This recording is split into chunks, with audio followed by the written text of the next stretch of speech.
Hey, I don't know if I put on my intro or not. I think we're good. Hello, wait, is it Thursday? Happy Thursday. I hope you all are doing well. We have some big news out of Virginia right now, so that's what we're going to go over. I'm actually in the state of Virginia, and where this went down is probably about an hour, maybe an hour and a half away from me.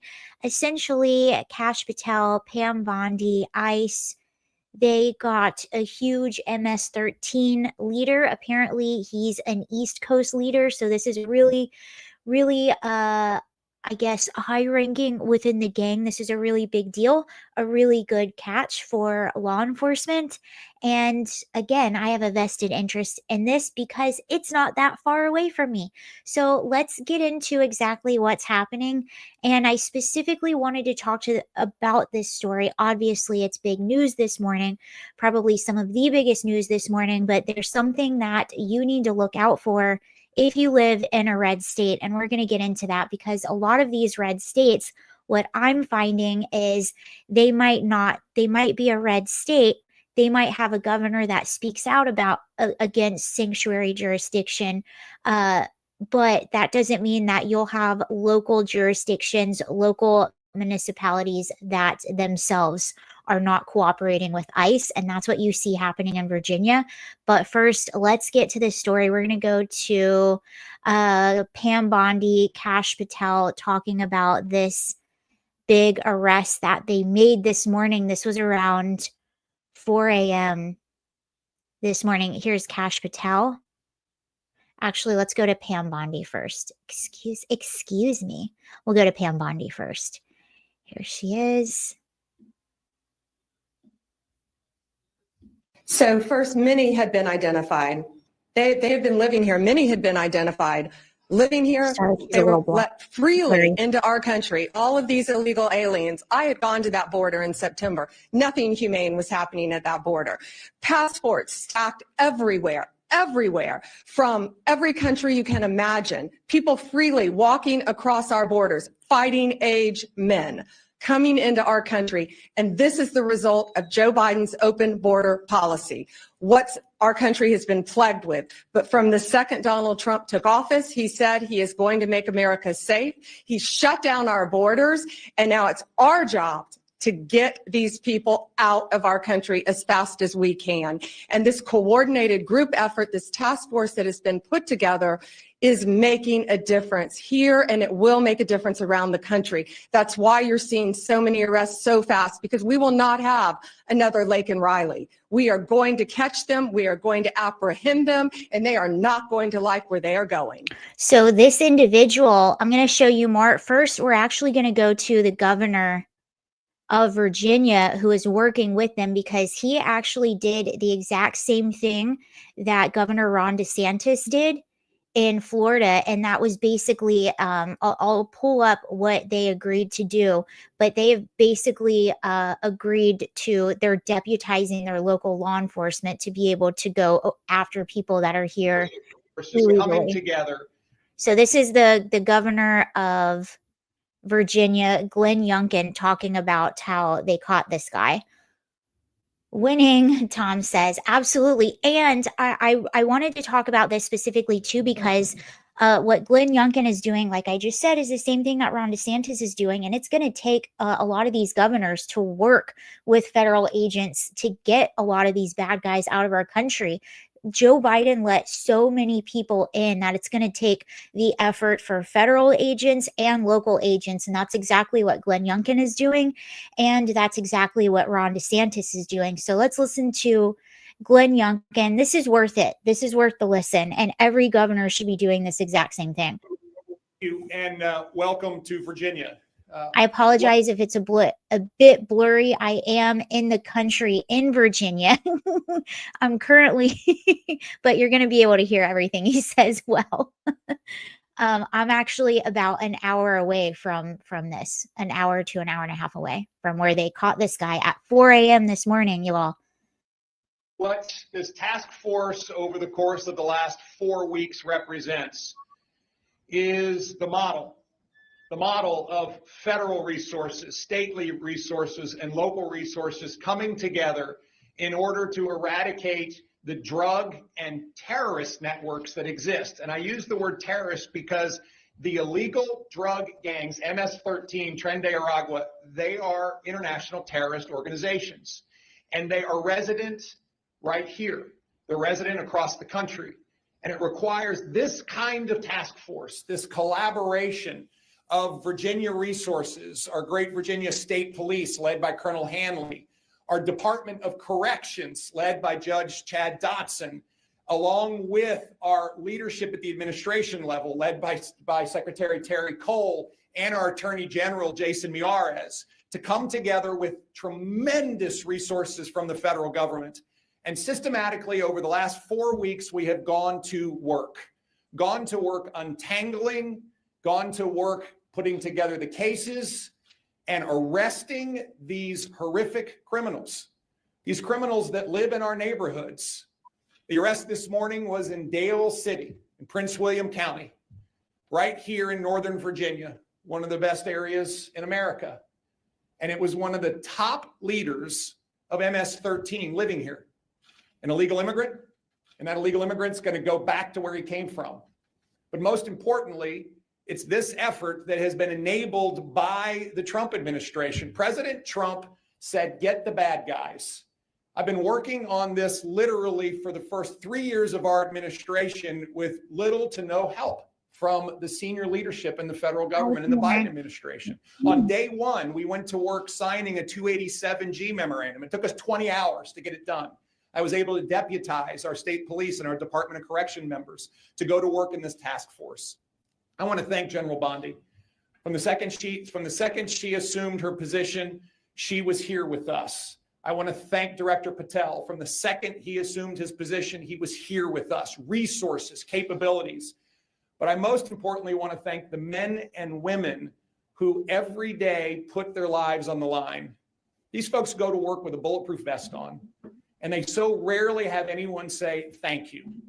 And today, they deserve a huge thank you, but they deserve a thank you every single day. Over the last 4 weeks, 340 horrific criminals have been arrested here in Northern Virginia. And that allows me to make one last comment. Local jurisdictions that claim sanctuary city status are absolutely unacceptable. Look who's in your community. Look who's living around the corner from citizens that are going to work, trying to build their lives in a place that's the best place in America to live and work and raise a family. And yet we have one of the top 3 operatives from the most dangerous gang in America and the world living around the corner, and you sanctuary cities want to give refuge to them. Listen, it's time for us to recognize that Virginia is not a sanctuary state. We are working to get the bad guys out of here. And if you are a local jurisdiction and not helping us and not cooperating with us, you are working against the safety of all of those men and women that call your jurisdiction home. This task force is a sustainable effort, not a one and done. And that is the most impactful part of it. We get to continue to work together to, yes, General Bondi, make America safe again and make Virginia the safest state in America. I just want to thank everyone for their tremendous efforts. And now I want to hand it over to the... Okay, so that was the governor of Virginia, Glenn Youngkin. And remember, he was specifically calling out local jurisdictions. I want to show you what he's talking about. Obviously, I think it's pretty clear what his stance is. Virginia is a very red state. He's been very pro getting illegal immigrants out, but I'll show you what he's working with here. This is what Glenn Youngkin is working with. So what this is directly from the Center of Immigration Studies, and they have on their website an interactive sanctuary map. So basically what this is you'll have a map. I obviously zoomed in closer to Virginia. That's Virginia right here with all of these orange dots over it. And look how it has more than any other. So what these dots represent are sanctuary jurisdictions. So what you'll have on this map is you'll have sanctuary states, sanctuary counties, sanctuary cities, and it'll tell you what each of it is. And then in Virginia, you have something that's unique. You'll have sanctuary jails. I'm not even joking. So you won't necessarily have like you don't have a sanctuary state, you don't have a sanctuary city, you don't have a sanctuary county, but you'll have sanctuary jails. And that's what all of these dots are in the state of Virginia. And I'll show you what this means. So if you click on one of those orange dots, so I went up to Fredericksburg, which is closer to where Glenn Youngkin is now. This is Northern Virginia. So these are essentially the suburbs of DC, the exact area they're talking about. And if I click on one of those dots, what it will tell you is, okay, so this is a jail. So this is policy decision maker. This is a regional jail policy, part of the Prince William Manassas regional jail system. And their policy is non-cooperative with ICE. And you'll see where the source is. Now, I will say that these have not been updated since June of 2024. I'm just giving you an example of what he's talking about. So has this changed since Donald Trump took office? I don't know. But they're getting their information directly from ICE. So this means when ICE sends a detainer out, they're non-cooperative. So they do not cooperate with ICE. And you'll see this all over Virginia. It's all local jail policy. So this isn't necessarily like a city council thing. This is a jail thing. Here's Richmond, Virginia. Richmond is the capital of Virginia. Policy decision maker, city jail policy, detainer policy, non-cooperative. So that's exactly what he's talking about. And that's what we saw in the case of Laken Riley. In the case of Laken Riley, she had her life taken from her in Athens, Georgia. Georgia, again, is a red state. Georgia is not a sanctuary state. Yet the city of Athens found a way around that. They didn't call themselves a sanctuary jurisdiction, but they were acting as one. And you'll see this in a lot of states. So that's what he was bringing up. And what he also brought up, let's see.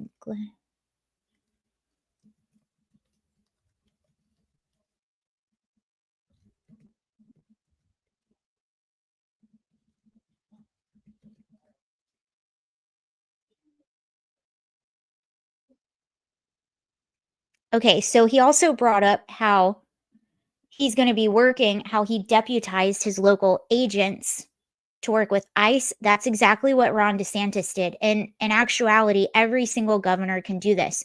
So what Ron DeSantis did is today, okay, so this was February 19th. Today, Governor Ron DeSantis directed Florida enforcement to enter into additional memoranda of agreement with the U.S. Department of Homeland Security, Immigrations and Customs Enforcement to execute functions of immigration enforcement within the state. Florida is setting the example for states in combating illegal immigration and working with the Trump administration to restore the rule of law by allowing our state agents and law enforcement officers to be trained and approved by ICE. Florida will have more enforcement personnel deputized to assist federal partners. That means deportations can be carried out more efficiently, making our communities safer as illegal aliens are removed.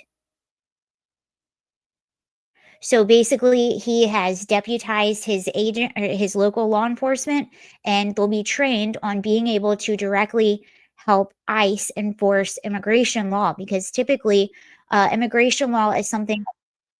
So first, many had been immigration law was typically something only federal agents could enforce.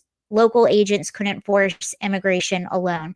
They had to arrest them for something else. That's when you see the jails cooperating with ICE.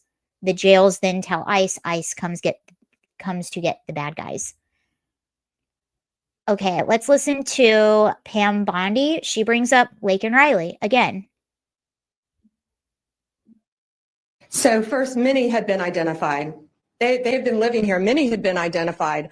Living here, Danielle. they were let freely into our country. All of these illegal aliens. I had gone to that border in September. Nothing humane was happening at that border. Passports stacked everywhere, from every country you can imagine. People freely walking across our borders, fighting age men coming into our country. And this is the result of Joe Biden's open border policy, what our country has been plagued with. But from the second Donald Trump took office, he said he is going to make America safe. He shut down our borders, and now it's our job to get these people out of our country as fast as we can. And this coordinated group effort, this task force that has been put together, is making a difference here, and it will make a difference around the country. That's why you're seeing so many arrests so fast, because we will not have another Laken Riley. We are going to catch them, we are going to apprehend them, and they are not going to like where they are going. And this person in particular, this guy that they arrested in Virginia, this MS-13 member, he is from El Salvador. So the chances of him probably going to CCOT, that's that really big prison in El Salvador, the big the big terrorist confinement center. That's that big, scary, ugly place in El Salvador. He's from El Salvador, so I would imagine he's probably going there. Bye-bye. Bye-bye. And I want to bring up one more thing about these sanctuary jurisdictions. So Pam Bondi says we are not going to have another Laken Riley on our hands. A while back, I was doing a different live stream, and we brought up this interactive map, and I played a game. And basically what I was doing is I was going all throughout Virginia, and I was just clicking on these sanctuary jurisdictions. And then what we would do is we would find a crime that happened within the past 2 years, a violent crime that was committed by an illegal immigrant in those jurisdictions. So I would pull up a sanctuary jurisdiction, and then I would find a crime there, a heinous one. And most of these crimes, unfortunately, were towards minors or women. So there's that. That's big news. This was a big bad guy that they caught. And, you know, like I said, I live in Virginia, and I'm on just like Laken Riley, just like Rachel Morin. I'm on trails like them I go to the park every single day. I'm hiking, I'm outside.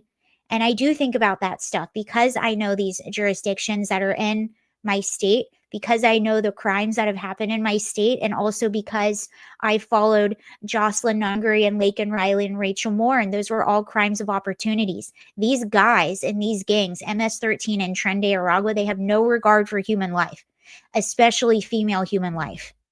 They do not care. They operate on a different level than even our gangs. Yeah, we have some really scary, dangerous gangs, but these guys are a whole different level. They have no regard for human life. Zero. And we saw that with Laken and Rachel and Jocelyn. And those are just 3 examples. There are so many that don't get the same coverage that they do. So, stay vigilant out there. Whoops.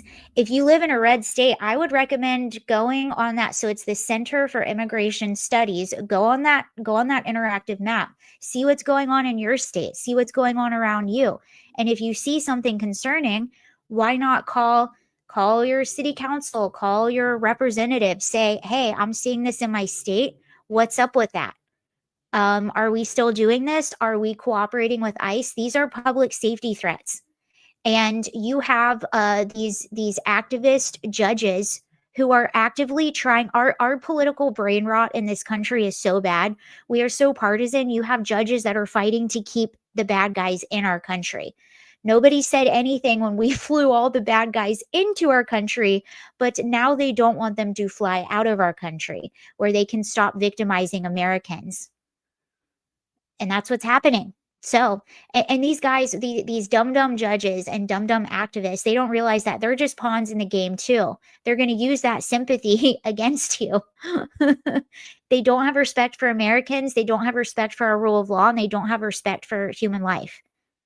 So there's that. I would imagine this individual is going to CCOT. Like I said, that's the big terrorist confinement center that's in El Salvador. Good riddance. Welcome home to El Salvador.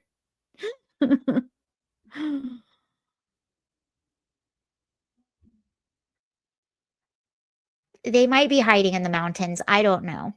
I don't really know where they're hiding. I just want them to go bye-bye. But anyway, I just wanted to update you all on that story. I hope everyone is having a great day. This is good news that this person was caught. And another point they made, this guy, this MS-13 gang member, he was living in a home with 5 children. So he was living in one of the nicest suburbs of Washington, D.C. in Northern Virginia, one of the nicest, most family-oriented suburbs, living in a home with 5 children. This person could have been your neighbor. He could have been my neighbor. And that's the reality of what's in our country right now and why they need to get these people out.